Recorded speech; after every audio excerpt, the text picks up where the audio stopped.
In this video, I'm going to teach you 3 scientifically proven persuasion techniques that will dramatically increase your odds of getting a yes, whether it's in negotiations, in business, or day-to-day interactions. What's going on, everyone? Welcome back to the Behavioral Arts, and this week's video is going to be very different from all the other videos so far on this channel.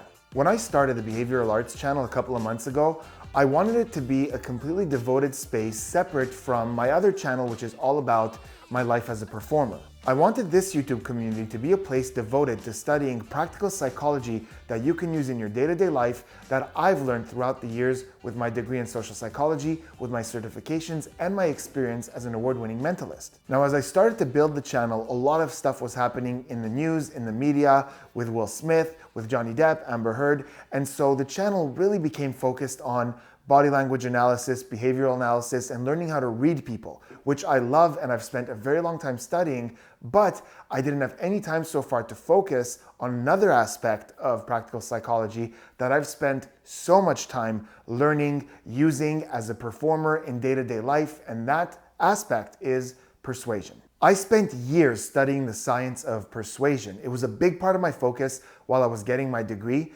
and since then I've used it enormously in my performance career as a mentalist, as a hypnotist, but also in my day-to-day life, and I teach it now to university classes, sales teams, and all over television. So today I'm going to share with you a video that I actually filmed a couple of months ago and uploaded on my other channel, and it got some amazing feedback. A lot of viewers said that they used the tips out in the real world and they couldn't believe how effective it was, but because all my psychology stuff is now going to be on this channel, I took it down from there and I'm presenting it here. And I think and I hope you guys are going to love this and you're going to see how practical it is and how you can use this in everyday situations. So here we go. These are 3 really easy to integrate and super practical tips that you can use to increase your odds of getting a yes in any social situation. Now, before I give you these 3 tips, let me tell you the best way to incorporate these into your life, because you're not always going to have the reflex to stop and think of these in social situations. So whenever you know that you're about to go into a situation where you might need to ask someone for a favor. Again, this could be in the office, this could be in a social setting, this could be if you're going in to buy something in a store and that favor is, to go a little easy on the price. Whatever the scenario is, before you go in, take some time, look at these tips, and sort of think about how you're going to apply them to that situation.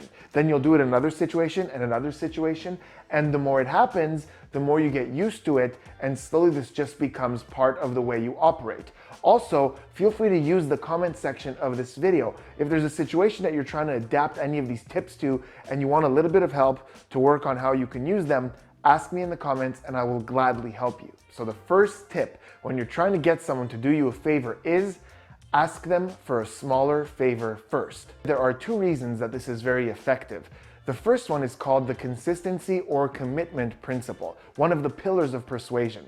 Basically, as humans, we have a basic need to come off as consistent. We don't want people to think that we're dishonest. So it has been proven time and time again scientifically that if you take a stand for a cause, even if it's a small stand, it multiplies the commitment you have for that end. And there's been so many studies done, and there's a principle called the foot in the door principle that I've talked about several times on the channel, but they all prove the same thing. If you sign a petition or make a small gesture towards a cause, you're a lot more likely to make big gestures and really be for that cause out of a need to stay consistent, which creates a commitment. The second reason it's a good idea to ask someone for a smaller favor before leading up to a bigger one is a lot more subtle, but really, really interesting. In fact, I think it's going to surprise some of you. And it was discovered in the 60s by researchers Jecker and Landy. And even the title of their research is like almost really surprising. It's called Liking a Person as a Function of Doing Him a Favor. Think about that. Liking someone because you did them a favor. And basically what they did was this. They had researchers conduct this phony little study with people where in the context of this study, they had to give them money. So they said, we have to give you this money and then we're going to test your response, whatever. That part wasn't important. After the study, half the people were approached by the researcher who said, listen, I'm so sorry for the research. The money I gave you was my own and I'm running out and I've got to do the research some more. Do you mind if I take that money back? And in some cases, that didn't happen. So the people just kept the money. Furthermore, afterwards, they asked the people in the study how much they liked the experimenter as a person. And the ones, and this is so counterintuitive, it's crazy. The ones who were asked to give the money back had significantly higher liking towards the experimenter than the ones who got to keep the money. It doesn't even make any sense, but here's why it works. When we give someone something or do someone a favor without any clear justification as to why we did that, our brain, again out of a need for consistency, has to figure out why we did that. And if there's no other excuses, the brain decides that it must be because you like the person. And this has been proven over several studies to where if we do a favor for someone without any reason, our liking of them increases. So how do you use this in your day-to-day life? Well, let's say, for example, you need to take a day off work next week, randomly, out of the blue, and you need to ask your boss for a day off. Now, you could just walk into their office and say, hey, can I get a day off? But you will increase your odds dramatically if you start by asking them for a small favor, literally anything. You could say something like, oh, you know that email, I seem to have misplaced it. Would you mind forwarding it to me? Because now by doing that, they're instantly in that moment committing to help you out. And once that commitment is there, they have a need to be consistent. Also, as we just learned, with that small gesture towards you, their brain says, of course I'll do this. I like this person. So now, if you ask for that bigger favor, you say, oh, by the way, I forgot to tell you, next week there's this thing. Do you think I could take a day off? Your odds will have dramatically increased. Now we're gonna look at the second tip to get a favor from anyone. Now this one is really powerful by itself, or you can combine it with the first one that we just learned to create something really, really powerful. But before we do me a huge favor, guys, hit that subscribe button, turn those notifications on for more psychology and persuasion tips. The second tip we're going to talk about is not only one of the best ways to increase your odds of getting a favor, but it's one of my favorite methods of persuasion altogether, and it's called labeling. Now, there are a lot of studies done on labeling, and they all come down to the same conclusion. Basically, if you associate a label or a title to someone, they're a lot more likely to act consistently with that label. For example, they found that if you refer to someone as charitable or kind or generous before asking them for a donation towards a fundraiser, not only will more people say yes and accept to give something, but the amounts they give will be more generous. Now, the reigning champion of labeling is researcher Daniel Howard, and he discovered that when you call people over the phone and start the conversation by saying, how are you? And wait for them to say good or fine or I'm doing great, this increases their odds of helping you with whatever it is you're asking for. Because by saying themselves that they're good or great, they are labeling themselves in a positive light. And when you ask them for something, they want to stay consistent with that good or great or positive vibe. Now, you might be thinking to yourself, no, hold on. Maybe the reason that works is because when you say, how are you, you take interest in them, you seem more kind, so they're more willing to help you out. But that was actually disproven because there was a huge difference between hi, how are you, and waiting for them to say good or great, and simply saying, hello, I hope you're doing well. They're both as kind, but the first one creates a label, the second one doesn't, and the first one is a lot more likely, twice more likely to get people to help you out because of that label. So how do you use this in your day-to-day life? In fact, for me, it's just a habit. Constantly point out when people are being even slightly kind or do anything that's nice, and always ask how they're doing. So the second I call somebody on customer service, my first question is, hi, how are you doing? And I wait for them to say good, especially with customer service, because they're doing good, I'm not doing so good. That's why I'm calling you. You need to help me do good. And guys, it works. I also, anytime I'm interacting with someone, if they do something, I go, wow, thank you, you're so kind. It's just a habit. It's not manipulation, it's not persuasion. I've just built this into my life to show appreciation to people. And when you put out that kindness, you typically get it back. Now, how do we combine the commitment principle with the labeling principle to create this super powerful persuasion beast? Well, let's go back to the office where you were asking your boss for the day off. Simply put, after you ask for that first little favor, so let's say that email, you go, hey, I can't seem to find that email. Do you have it? Can you forward it to me? They go, yeah, sure. You've used commitment and consistency. Now you can simply throw in a, oh my God, thank you so much. You're a real lifesaver. And now we have a label. So now when you ask for that day off next week, not only are they committed to help you, but on top of that, you've labeled them as a lifesaver. Nobody wants to be like, no, you can't have a day off now, and take away that title of a lifesaver. So now we're creating like this really powerful persuasion technique. Now we're gonna look at the third technique, and then I'm gonna ask you guys a little quiz question to see who amongst you naturally understands persuasion and if you can get it right. The third technique works particularly well in negotiations, and it's almost the polar opposite of the first tip that we talked about. It's called the concession principle, and basically it means this: when it comes time to actually ask for the favor, in some cases, ask for a lot more than what you actually want.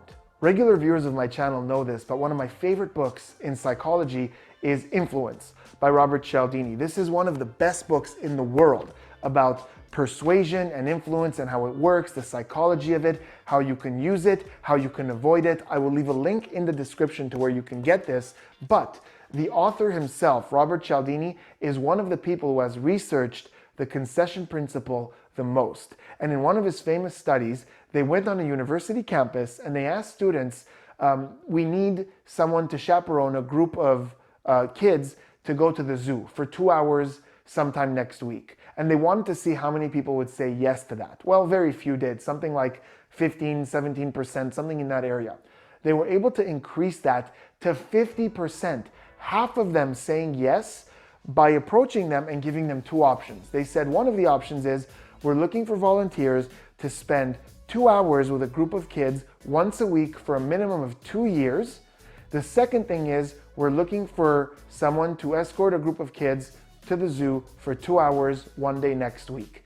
And even if it was the same request, just because it paled in comparison to that first ridiculous request, they felt like, okay, well, we can't say no to both. We don't want to seem that mean. There's no way I'm doing that.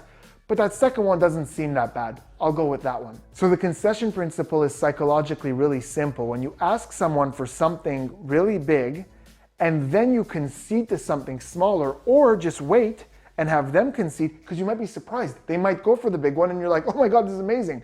But otherwise, they're gonna find a middle ground and you're still gonna be happy with it. So whatever you're looking for, always ask for more. And this is a great negotiation technique. Whenever we look at footage of pawn shops, of people negotiating the price of something that they're looking to sell, the person trying to sell it always asks for way more money than what they actually want, and the person who's trying to buy it always offers way lower than they're willing to pay. They're both using the concession principle to find middle ground. So now, keeping in mind what I said at the beginning of the video about having a game plan before you go into a situation, let me tell you guys how I've used all three of these principles to get consistently late checkouts whenever I stay at a hotel and I have a late flight and I need the room until the afternoon, which is not something they typically do.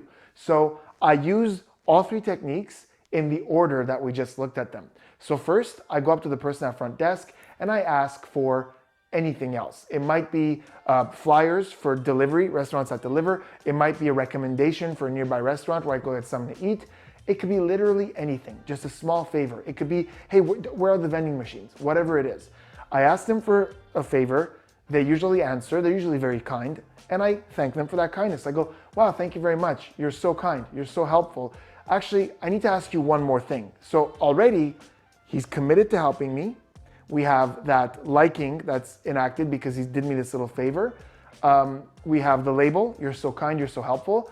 Now I say, listen, I have a late flight tomorrow and I don't really have anywhere else to be during the day and I have a late night tonight. Is there any way I could get a super late checkout? The latest you could give me, if you could do something in the later afternoon, like 5 p.m., that would be amazing. Now, I'm not looking for 5 p.m. I'm looking for 1 p.m., maybe 2 p.m. And typically, they can't say, no, can't do 5, sorry, go away. The labeling is there, the consistency is there. So they usually fall back and land pretty much exactly where I wanted them to anyways. So that's a great example of how you can combine all three. Let me know in the comments other situations where you could see yourself using these or a combination of them and how you would use them. Let me know. I'll even help you make a better script that you can use in your life. And now for the persuasion quiz question. I'm gonna be honest with you guys, I held back. These are 3 tips to get people to do you favors, but there are a lot more. And there's one that I really, really love. And I'll do a follow-up video where I'll talk about it, but I want to see if you guys can guess what it is. I'm going to give you a clue. It's the exact opposite of one or maybe even two of the techniques that we talked about today. It's the exact opposite, and it starts with the letter R. It's considered one of the pillars of persuasion, and it is really, really great to get somebody to do a favor for you. So whether you know what the word with R is or not, let me know if that makes sense. If by doing the opposite of one of the techniques that we looked at today, maybe even two of the techniques, if you could think of a way that you would increase your odds of getting a favor from someone. There it was. I hope you enjoyed this video, which once again was a very different vibe from everything else that we've done on the channel so far. Please let me know in the comments, do you enjoy this type of content? Would you like to see more things like this? Easy little tips that you can integrate into your day-to-day interactions to give yourself just a little bit of an edge. I really hope you enjoyed it, and I will see you on the next one.